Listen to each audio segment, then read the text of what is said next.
কর্মবিরতির জুড়ি অর্থভাবে কিন্তু অর্কেস্ট্রেশনের মধ্যে দিয়ে আমাদের জুড়ে দিলেন আজকে অবশ্যই আপনার জন্য এই অনুষ্ঠান যেখানে থাকবে অনেকবার আর কথা নয় অনেকক্ষণ ধরে করেছেন আপনারা প্রতীক্ষা ঘটাতে হবে প্রতীক্ষার অনুষ্ঠান মঞ্চে এই মুহূর্তে আমন্ত্রণ জানাবো আজকের অনুষ্ঠানের প্রথম সঙ্গীত শিল্পী যাকে বলতে গেলে অনেক কিছু বলতে হয় এই মুহূর্তে দাঁড়িয়ে জনপ্রিয় একজন কণ্ঠশিল্পী জনপ্রিয় একজন ইউটিউবার যিনি তার গান বা সুর তার কণ্ঠের মধ্যে দিয়ে নিজের খ্যাতিকে ছড়িয়েছেন বাংলা শুধু নয় ভারতের বিভিন্ন ভারতের এই মুহূর্তে দাঁড়িয়ে ভারতের বিভিন্ন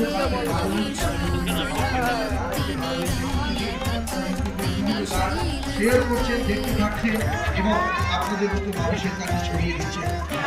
ঠিক সেভাবে আরো একবার তাকে আমরা এসে আজকের অনুষ্ঠানের প্রথম পর্বে কিছু মিষ্টি